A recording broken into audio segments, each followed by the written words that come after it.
Hello everyone. So today we are going to start the seventh chapter of our book, and the seventh chapter is the importance of interpersonal skills. So let's begin. In business, most problems are people problems. When we solve our people problems, our business problems are substantially resolved. People knowledge is more important than product knowledge. Successful people build pleasing and magnetic personalities, which is what makes them charismatic. This helps in getting friendly cooperation from others. A pleasing personality is easy to recognize but hard to define. It is apparent in the way a person walks and talks, his tone of voice, the warmth in his behavior, and his definitive level of confidence. A pleasing personality is a combination of a person's attitude, behavior, and expressions. You will never lose your attractiveness regardless of age when the part of your personality flows both from your face and your heart.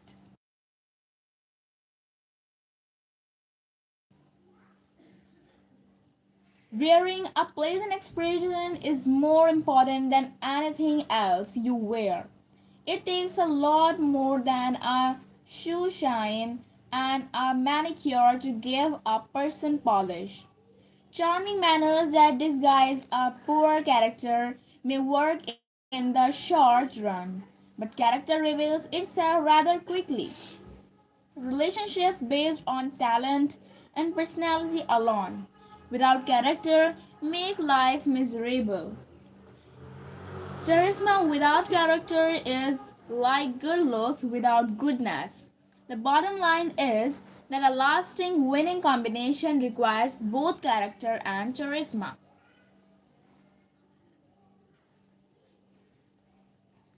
Be courteous to all but intimate with a few. And Lord those be well tried before you give them your confidence. True friendship is a plant of slow growth and must undergo the importance of interpersonal skills. Life is an ego. A little boy got angry with his mother and shouted at her, I hate you, I hate you. Because of fear of reprimand, he ran out of the house. He went up to the valley and shouted, I hate you, I hate you. And the echo returned, I hate you, I hate you. Having never heard an echo before, he was scared and ran to his mother for protection. He said there was a bad boy in the valley who shouted, I hate you, I hate you. The mother understood and she asked her son to go back and shout, I love you, I love you. The little boy went and shouted, I love you, and back came the echo. The thought that the little boy a lesson, that our life is like an echo. We get back what we give.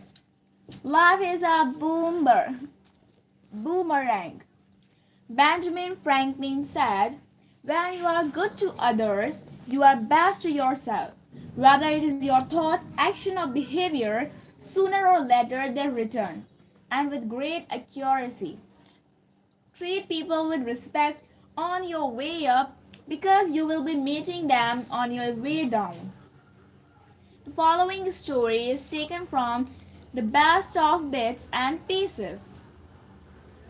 Many years ago, two boys were working their way toward Stanford University. Their funds gone desperately low, and the idea came to them to engage agency.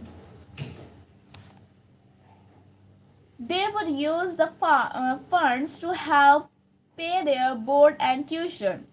The great planet's manager asked for a guarantee of 2000. The guarantee was a lot of money in those days, but the boy agreed and proceeded to promote the concert. They worked hard, only to find that they had grossed only 1,600. After the concert, the two boys told the great artist the bad news. They gave him the entire 1,600 along with a promissory note for 400, explaining that they would earn the amount at the earliest possible moment and sent the money to him. It looked like and their college careers. No, boys, replied Paderewski.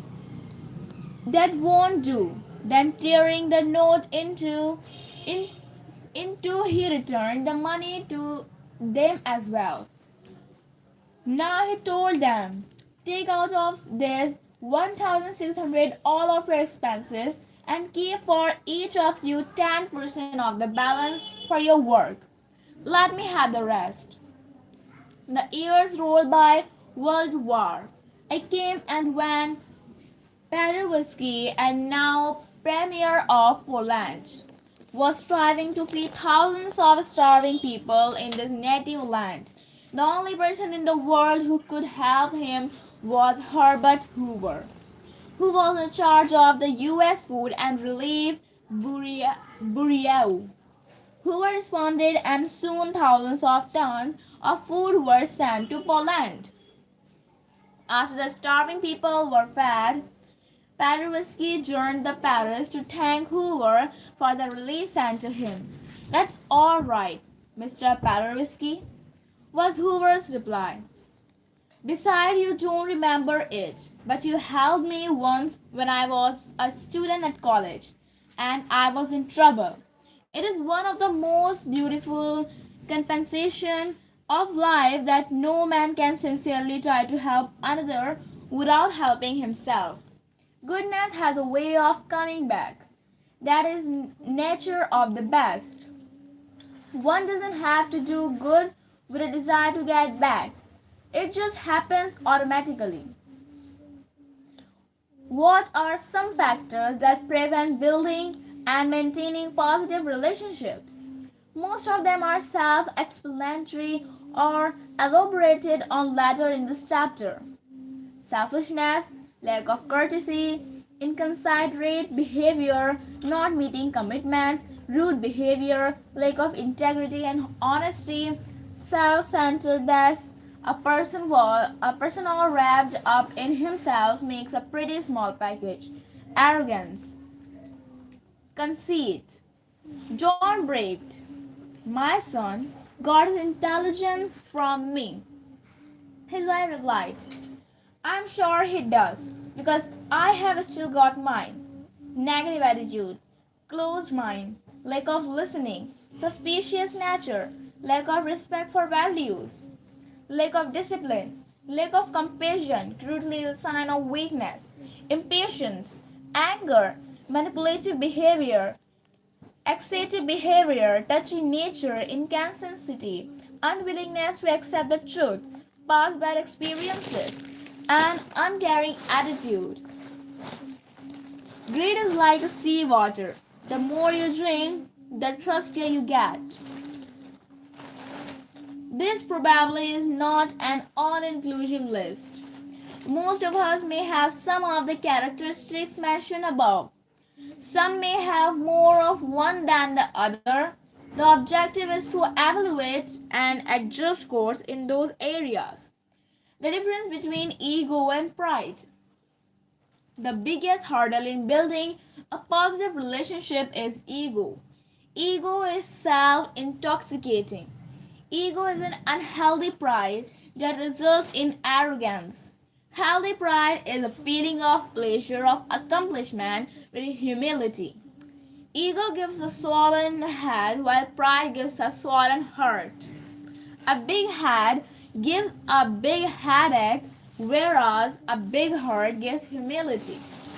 No matter what the size of a person's accomplishments, or there is never an excuse for having a big head. Pride, yes. Big head, no. Ego, the I know it all attitude. To an egocentric person, the world begins, ends, and revolves around him. An egotist can be funny by default. A boss asked one of his employees how badly he wanted a raise. The employee said, "Real badly. I have been praying to God for one." The boss replied, "You are not going to get it because you went over my head." An egotist talks down to and looks down on others. What is the difference between selfishness and self interest? It is important to understand the distinction between selfishness and self interest. Selfishness is negative and destructive. It destroys relationships because it is based on negative values. It believes in the win loss principle. Self interest is positive. It welcomes prosperity, peace of mind, good health, and happiness. Self interest believes in win win situations. Envy, jealousy, crave mentality. Jealousy is a tiger that tears not only its prey but also its own dragging heart. What is crab mentality? Did you know that if you put a group of crabs in a box with an open top, that the crabs will stay in the box? The crab could easily crawl out of the box and go free. But this doesn't happen because the crab mentality doesn't let it happen. The moment one crab starts crawling up, the other pull it down and nobody gets out. They could all go free, but guess where they all end up? Dead. The same thing is true with people who are jealous. They never get ahead in life and prevent others from succeeding. Jealousy is a sign of poor self esteem. It is a universal trait. The biggest problem comes when jealousy becomes part of a nation's character. It results in disastrous consequences. Jealousy corrupts people and countries. One should have an open mind rather than empty mind. What is the difference between an open mind and an empty mind? An open mind is flexible, it evaluates and makes set or reject ideas and concepts based on merit. An empty mind is a dumping ground for good and bad. It accepts without evaluation. We see things not the way they are, but the way we are. According to a legend, a wise man was sitting outside his village when a traveler came up and asked, "I'm looking to move from my present village. What kind of people live in this village?" The wise man asked, "What kind of people live in your village?" The man said, "They are mean, cruel, rude." The wise man replied, "The same kind of people live in this village too." After some time, another traveler came by and asked the same question. And the wise man asked him, "What kind of people live in your village?" And the traveler replied, "The people are very kind, courteous, polite, and good." The wise man said, "You will find the same kind of people here too." Generally, we see the world not that way it is, but the way we are. Most of the time, other people's behavior is a reaction to our own. If our motives are good, we assume the motives of others are good too. If our intentions are bad, we assume that the intentions of others are bad. Trust. All relationships are trust relationships. Relationships between employer and employee, parent and child, husband and wife, student and teacher, buyer and seller, and customer and salesperson are all trust relationships. How can we have trust without integrity? Crisis in trust really means crisis in truth. Trust results from being trustworthy. What are the factors that build trust? Reliability gives predictability and comes from commitment. Consistency builds confidence. Respect to self and others gives dignity and show a caring attitude. Faith appeals to justice and integrity. Openness shows a willingness to listen and share your views. Congruence, action, and words harmonize. If a person says one thing and behave different, how can you trust that person? Competence comes when a person has the ability and the attitude to serve. Integrity, the key of ingredient to trust. Acceptance. In spite of our effort to improve, we need to accept each other with our pluses and minuses. Character. A person may have all the competence, but if he lacks character, he can't be trusted. Courage. A person who lacks courage will let you down in crisis. Trust in many ways is a much greater compliment than love. There are some people we love, but we can't trust them. Relationships are like bank accounts. The more we deposit, the larger they become. Therefore, the more we can draw from them. However, if we try to draw without depositing, it leads to disappointment. Many times we feel we are overdrawn, but in reality, we may be under deposit. Below are some of the consequences of poor relationships and the lack of trust.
So our second chapter ends here.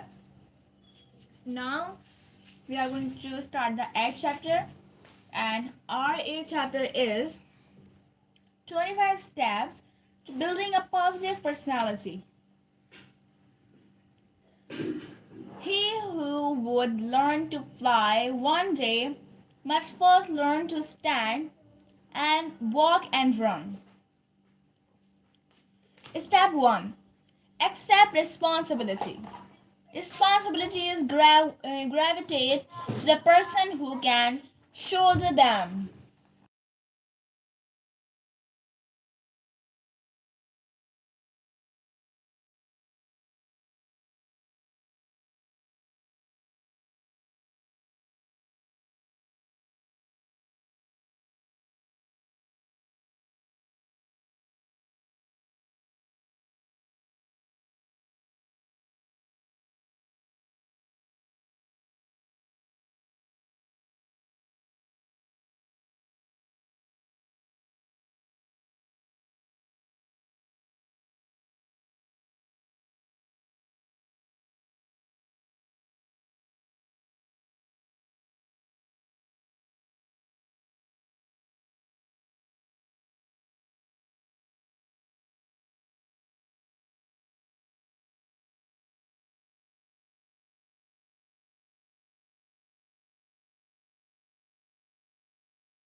When people accept additional responsibility, they are actually giving themselves a promotion. Responsible behavior is to accept accountability. That represents maturity. Acceptance of responsibility is a reflection of our attitude and the environment we operate in. Most people are quick to take credit for what goes right, but very few would readily accept responsibility when go wrong. When things go wrong, a person who does not accept responsibility is not absolved from being responsible. Your objective is to cultivate responsible behavior. Stop the blame game.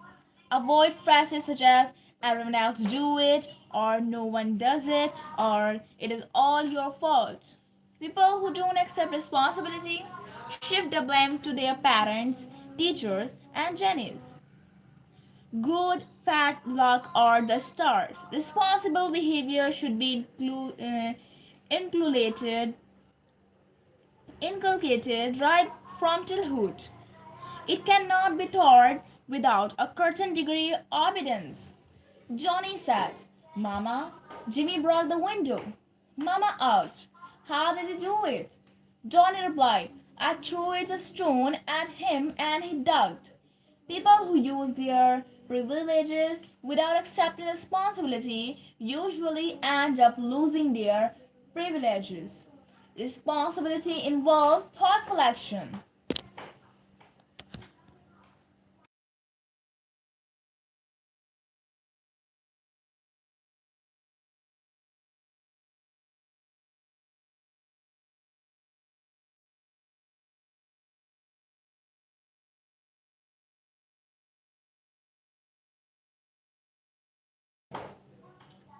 Social responsibility. Pettiness causes us to ignore our responsibility. Think about it. Petty minds are busy passing the bat rather than doing what needs to be done. Social responsibility. Ancient Indian wisdom teaches us that our first responsibility is to the community, second to our family, and third to ourselves. When this hereditary is resolved, a society starts degenerating social responsibility out to be the moral obligation of every citizen. Responsibility and freedom go hand in hand. A sign of a good citizen that he is willing to pull his own weight. The price of greatness is responsibility. Societies are not destroyed so much by the activities of rascals, but by the inactivity of the good people. What a paradox! If good people can tolerate destruction, By being inactive, how can they be good? The question is, are they discharging their social responsibility? For evil to flourish, good people have to do nothing and evil shall flourish. Step 2. Show consideration. A 10-year-old boy went to an ice cream shop, sat at a table, and asked a waitress, "How much is an ice cream cone?" She said, 75 cents. The boy started counting the coin he had in his hand. Then he asked how much a small cup of ice cream was. The waitress impatiently replied, 65 cents. The boy said, "I will have the small ice cream cup." The boy ate his ice cream, paid the bill, and left. When the waitress came to pick up the empty plate, she was touched.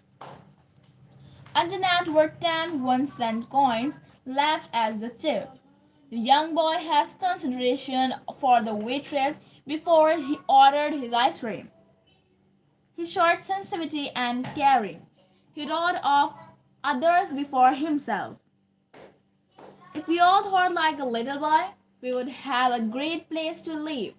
Show consideration, courtesy, and politeness. Thoughtfulness, show a caring attitude. Step 3. Think win-win. A man died, and ST Peter asked him if he would like to go to heaven or hell. The man asked if he could see both before deciding. ST Peter took him to hell first. There a man saw a big hall containing a long table laden with many kinds of food. He also saw rows of people with pale and sad faces. They looked starved, and there was no laughter. And he observed one more thing. Their hands were tied to 4-foot forks and knives, and they were trying to get the food from the center of the table to put into their mouths. But they couldn't. Then ST Becker took him to see heaven.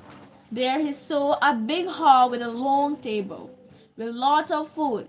He noticed a row of people on both sides of the table with their hands tied to four people on both sides of the table with their hands tied 4-foot forks and knives also. But here people were laughing and were well fed and healthy looking. The people were feeding one another across of the table. The result was happiness, prosperity, enjoyment, and gratification because they were not thinking of themselves alone. They were thinking win-win. The same is true of our lives. When we serve our customers, our families, our employers, and employees, we automatically win. Step 4. Choose your words carefully. A person who says whatever he likes usually ends up hearing what he doesn't like. Be tactful. Tact consists of choosing one's word carefully and knowing how far to go. It also means knowing what you say and what to leave unsaid. Talent without tact may not always be desirable. Words like attitude, words can be hurt feelings and destroy relationships. More people have been hurt by an improper choice of words than by any natural disaster. Choose what you say rather than say what you choose. That is the difference between wisdom and foolishness. Excessive talking does not mean communication. Talk less, say more. A fool speaks without thinking, a wise man thinks before speaking. Words spoken out of bitterness can cause irreparable damage. The way parents speak to their children in many instances shapes their children's destiny. Spoken words can't be retrieved. A farmer slandered his neighbor. Realizing his mistake, he went to the preacher to ask for forgiveness. The preacher told him to take a bag of feathers and drop them in the center of town. The farmer did as he was told.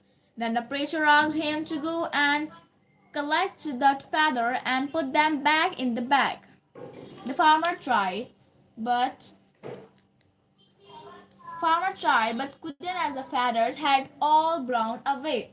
When he returned with the empty bag, the preacher said, "The same thing is true about your words. You drop them rather easily but you cannot retrieve them.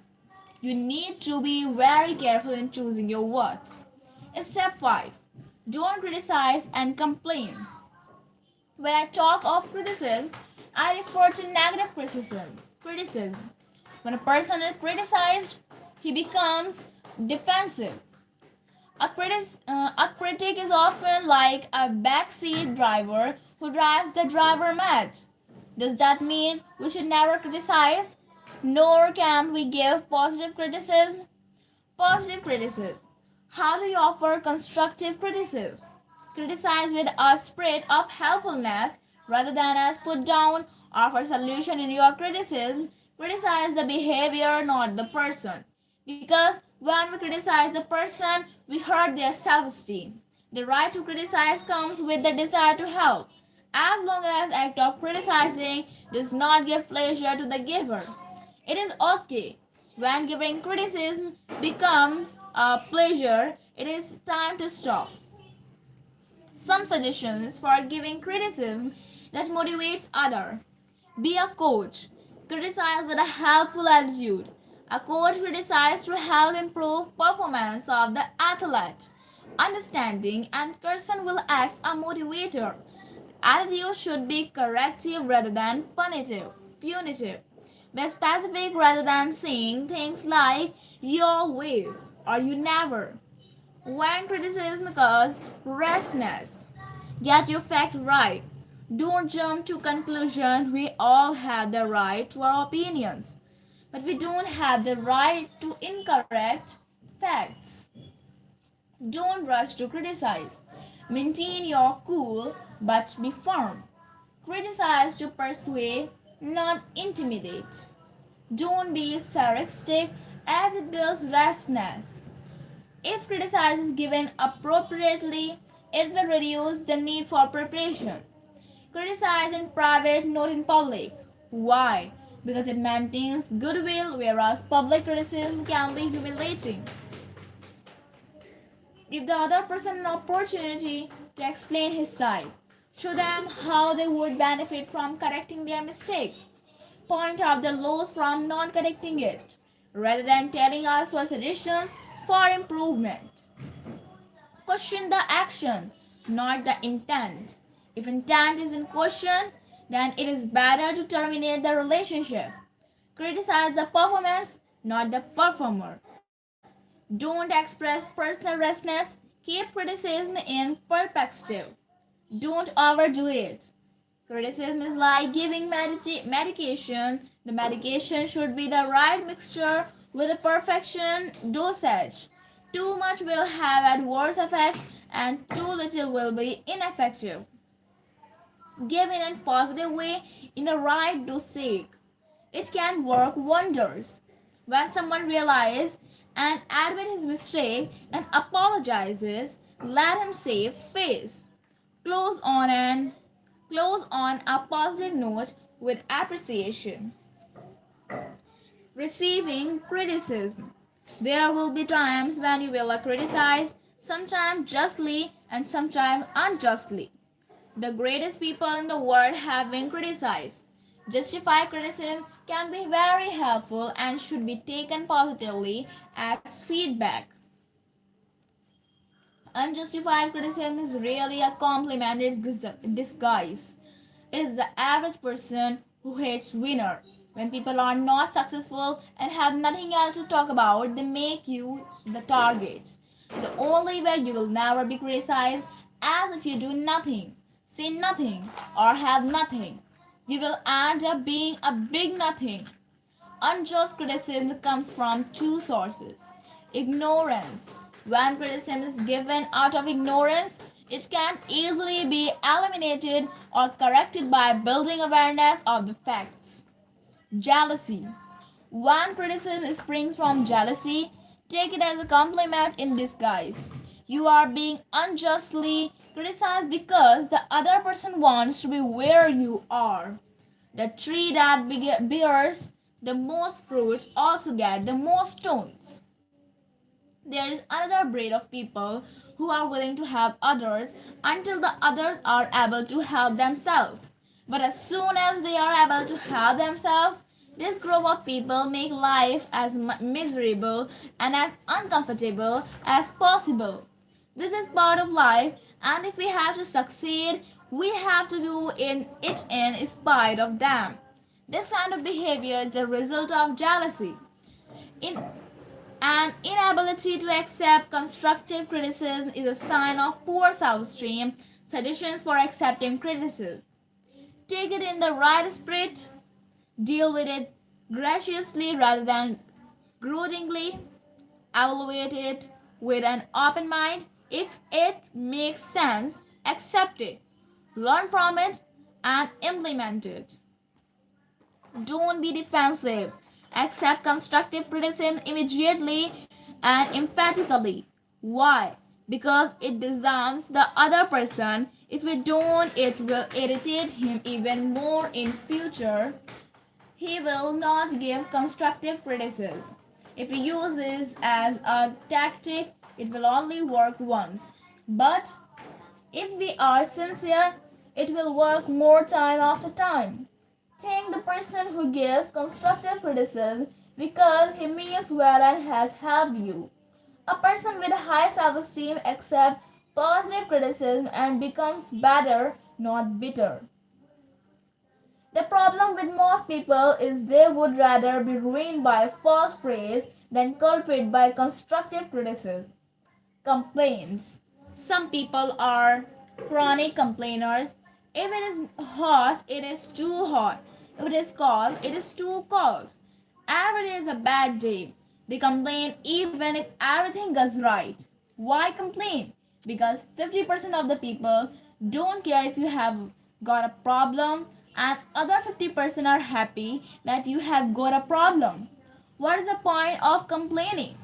Nothing comes out of it. It becomes a personality trait. Does that mean we should never complain or invite complaints? Not at all. Just like criticism, if it is done in positive way, complaints can be very useful. A constructive complaint shows that the complainer cares. Give the receiver of complaint and a second chance to correct himself. Step 6. Smile and be kind. A smile costs nothing, but it creates much.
It enriches those who receive it without impoverishing those who give it.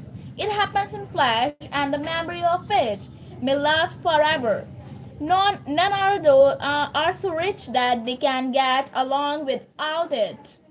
and none so poor that they cannot be richer for its benefit. It creates happiness in the home, fosters goodwill in a business, and is the contest and a countersign of friends. It is rest to the weary daylight, to the discouraged sunshine, to the sad load for trouble. Yet it cannot be begged, bought, borrowed, or stolen for it. It's something that is worth nothing to anyone until it is given away. In the course of the day, some of your acquaintances may be too tired to give you a smile. Give them one of yours. Nobody needs a smile so much as those who have none left to give.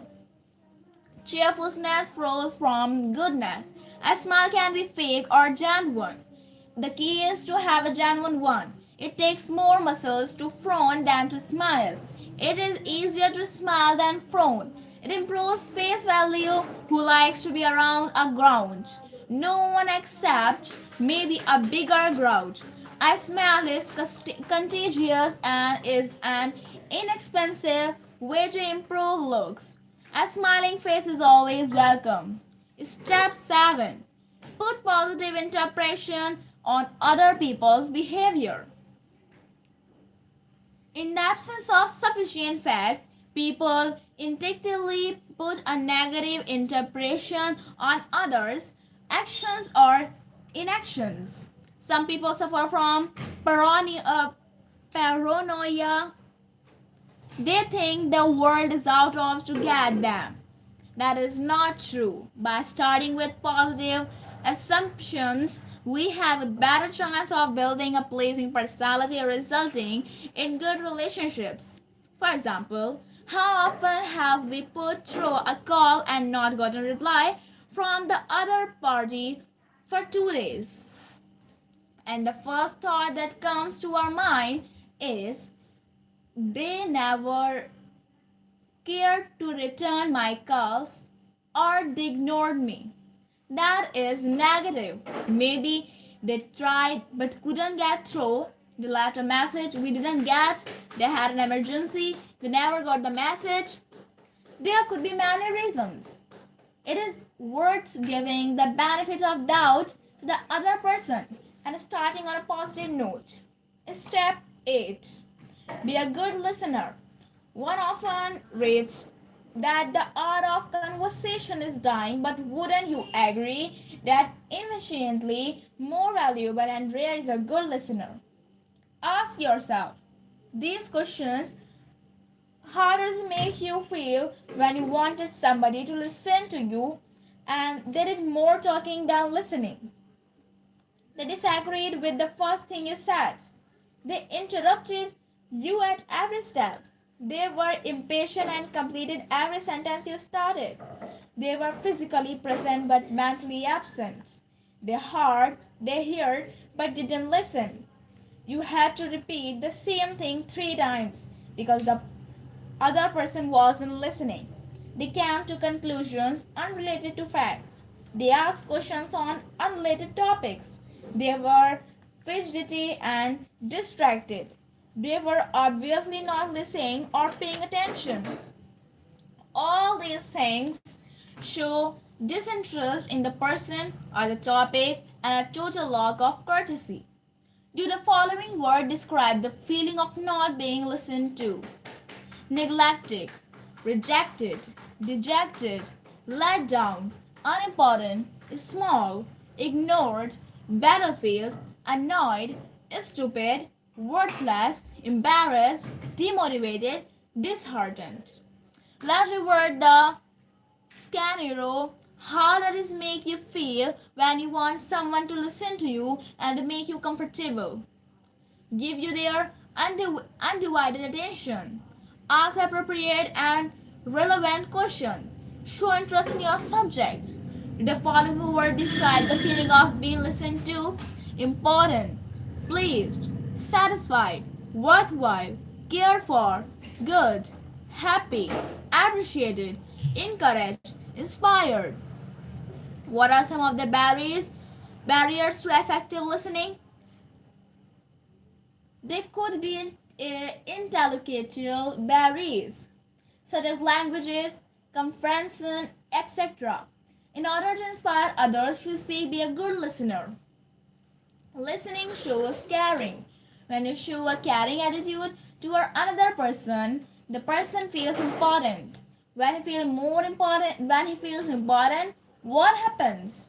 He is more motivated and more receptive to your ideas. An open ear is the only believable sign of an open heart. In order to be a good listener, encourage the speaker to talk. Ask questions, it shows interest. Don't interrupt. Don't change the topic. Show understanding and respect. Pay attention, concentrate. Avoid distractions. Show empathy. Be open minded. Don't let preconceived ideas and prejudices prevent you from listening. Concentrate on the message and not on delivery. Recognize the non-verbal communication such as facial expressions, eye contact, etc. They might be communicating with a different message from verbal. Listen to feelings and not just words. Step 9. Be enthusiastic. Nothing great is ever achieved without enthusiasm. Enthusiasm and success go hand in hand. But enthusiasm comes first.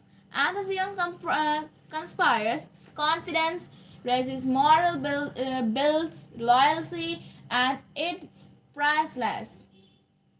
Enthusiasm is contagious. You can feel enthusiasm by the way a person talks, walks, or shakes hand. Enthusiasm is a habit that one can acquire the practice. Many decades ago, Charles Schwab, who was earning a salary of $1 million a year, was asked if he was being paid such a high salary because of his exceptional ability to produce steel. Charles Schwab replied, I consider my ability to arouse enthusiasm among the man the greatest asset I possess. And the way to develop the best that is in man is by appreciation and encouragement. Live is while you are alive. Don't die before you are dead. Enthusiasm and desire are what change mediocrity to excellence. Water turns into steam with a difference of only 1 degree in temperature, and steam can move some of the biggest engines in the world. That is what enthusiasm helps us to do in our lives. Step 10. Give honest and sincere appreciation. The psychologist William James said one of the deepest desires of human being is the desire to be appreciated. The feeling of being unwanted is hurtful. Expensive jewels are not real gifts. They are apologize for shortcomings. Many times we buy gifts for people to compensate for not spending enough time with them. Real gifts are when you give a part of yourself.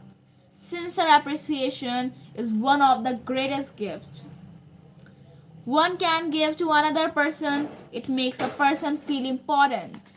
The desire to feel important is one of the greatest cravings in most human beings. It can be a great motivator. The biggest disease today is not leprosy or tuberculosis, but rather the feeling is unwanted. In order to be effective, appreciation must meet certain criteria. It must be specific. If I tell someone that he did a good job and walk away, what will go through his mind? He will think, what did I do good? He will be confused. But when I say, the way you handled a difficult customer was great, then he knows what he is being appreciated for. It must be immediate. The effectiveness is diluted if we show our appreciation for someone 6 months after he has done something commendable. It must be sincere, it must come from the heart. You must mean every word. Is better not to appreciate it, but if you don't mean to mean it because insincerity comes through. Don't qualify praise with a but by using the but as connector. We raise the appreciation, use and in addition to that, or some other appropriate connector instead of saying I appreciate your effort. But say something like I appreciate your effort and would you please? After giving appreciation, it is not important to wait for a receipt or acknowledgement. Some people are looking for a compliment in return. That is not the purpose of appreciation. If you are receiving appreciation, accept it graciously with a thank you. It is easier to deal with honest rejection than insincere appreciation. At least the person knows where he stands. Don't miss out any opportunity to give sincere appreciation. It builds the other person's self esteem, and automatically your own self esteem goes up. Public appreciation is recognition. Caution. Without clear benchmarks, appreciation may cause resentment. What is the difference between appreciation and flattery? The difference in sincerity. One comes from the heart, the other from the mouth. One is sincere and the other has an ulterior motive. Some people find it easier flatter than to give sincere praise. Don't flatter or get taken, it flatters.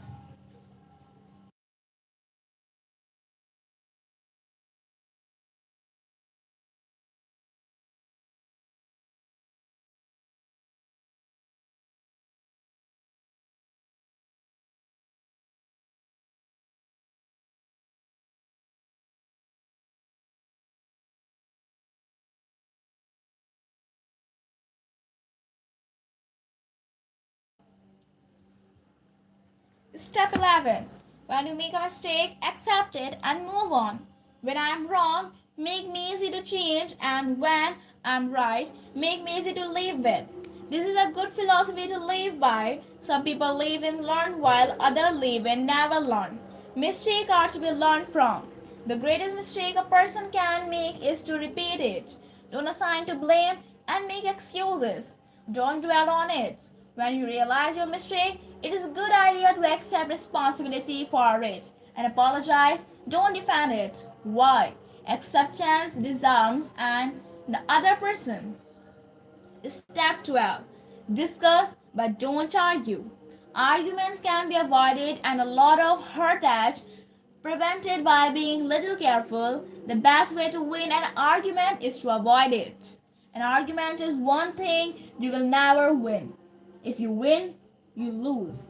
If you lose, you lose. If you win an argument but lose a good job, customer, friend, or marriage, but what kind of victory is it? Pretty empty. Argument reserved from inflated ego. Arguing is like fighting a losing battle. Even if one wins, the cost may be more and the victory is worth. Emotional battles leave a residue. Ill will even if you win. In an argument, both people are trying to have the last word. Argument is nothing more than a battle of egos and results in a yelling contest. A bigger fool than the one who knows it all is the one who argues him. Is it worth it? The more arguments you win, the fewer friends you have. Even if you are right, is it worth arguing? The answer is pretty obvious. A big no. Does that mean you should never bring up a point that constricts another? One should, but gently and tactfully, by saying something neutral, such as based on my information. If the other person is argumentative, even if you can prove him wrong, is it worth it? I don't think so. Do make your point a second time? I wouldn't. Why? Because the argument is coming from a closed mind trying to prove who is right rather than who what is right.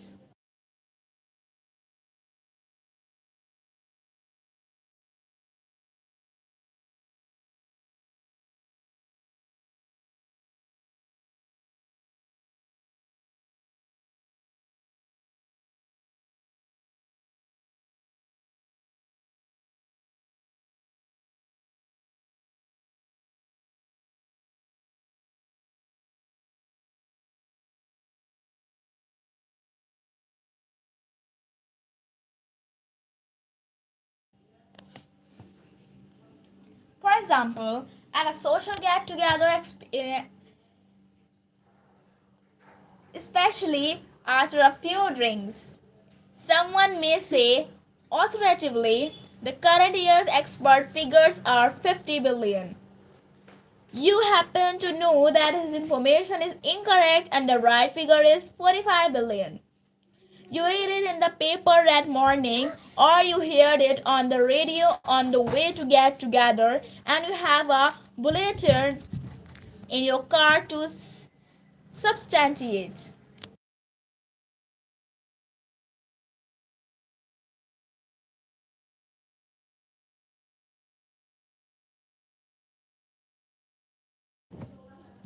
Do you make your point? Yes, by saying my information is that the expert figure is $45 billion. The other person reacts, you don't know what you are talking about. I know exactly what is it. It is $50 billion. At this point, you have several choices. No one. Make your point again and start an argument. Number 2. Run you bring the bulletin from your car and make sure you prove him wrong. Number 3. Discuss but don't argue. Number 4. Avoid it. The right choice are number 3 and 4. If one wants to accomplish the great thing in life, one has to practice maturity. Maturity means not getting entangled in unimportant things and petty arguments. What is the difference between an argument and a discussion?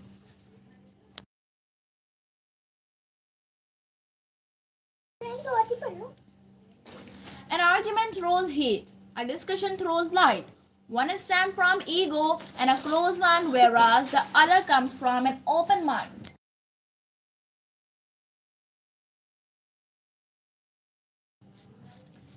An argument is an exchange of ignorance, whereas a discussion is an exchange of knowledge. An argument is an expression of temper, whereas a discussion is an expression of logic. An argument tries to prove who is right, whereas the discussion tries to prove what is right. It is not worthwhile to reason with a projected mind. It is wasn't a reason into him, so you can't reason it out. A narrow mind and a big mouth usually lead to pointless arguments. In order to discussion, let the other person state his side of the case without interruption. Let him blow steam. Don't try to prove him wrong on every point. Never let him drag you to his level. Treat him with courtesy and respect. That will confuse him. Regardless of the cause, the best way to diffuse the situation is to number 1, give a patient hearing. Number 2, not fight back or relate that will confuse the other person because he was expecting a fight. Number 3, not accept an apology. For some people, apologizing is difficult even if they have made a mistake. Number 4, do not make issue out of pretty matters. Discussion entails not only saying the right things at the right time, but also leaving unsaid what need not be said. Children should be taught the art of speaking up but not talking back. As adults, we should learn the art of disagreeing without being disagreeable.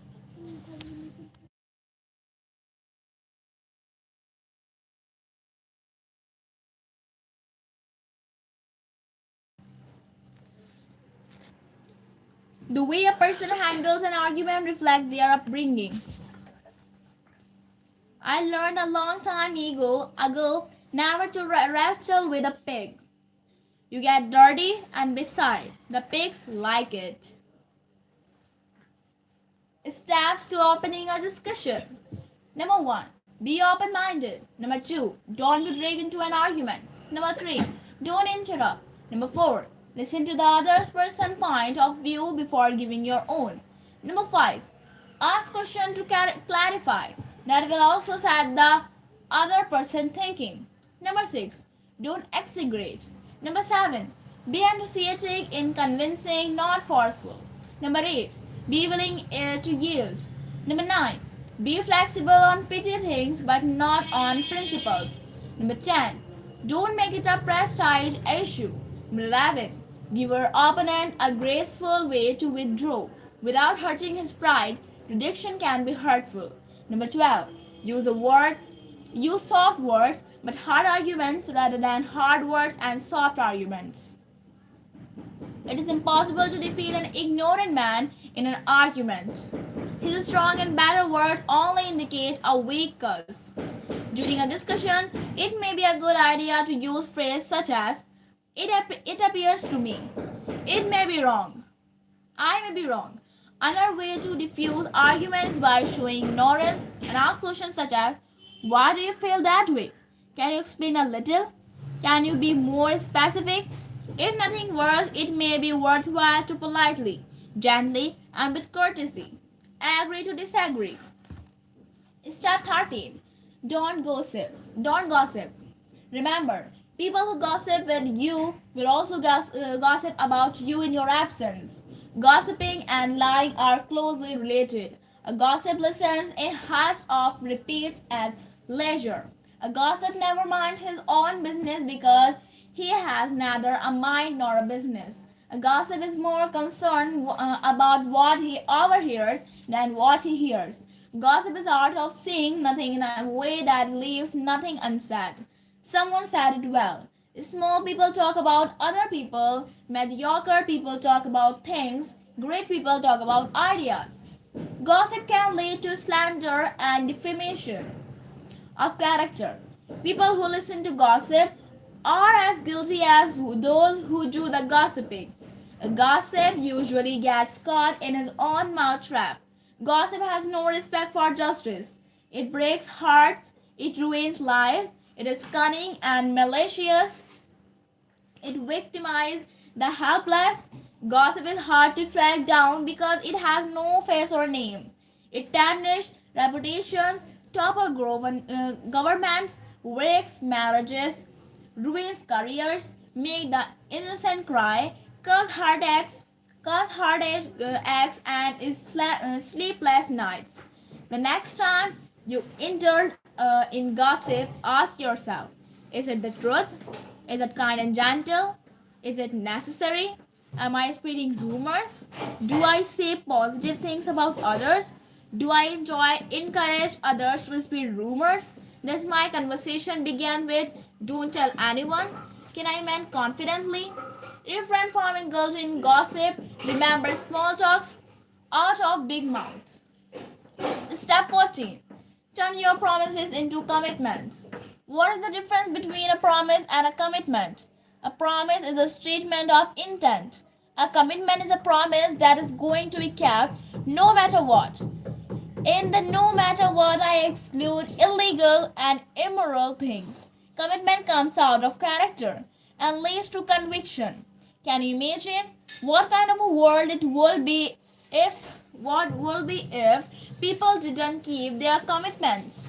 What will happen to relationships between spouses, employers or employees, parents and children, students and teachers, buyers and sellers? Uncommitted relationships are shallow and hollow. They are a matter of convenience and are temporary. Nothing lasting has ever been created without commitment. Commitment said, I am predictable in an unpredictable future. Many people confuse commitment with confinement. That really is not true. Commitment does not take away freedom. It actually gives more freedom because it provides a sense of security. The most important commitment we ever make is to your values. That is why it is imperative to have a good value system. For example, if I committed myself to support a leader who later becomes a drug dealer, do I continue my commitments? Not at all. Commitment leads to enduring relationships through thick and thin. It shows in personality, and relationships.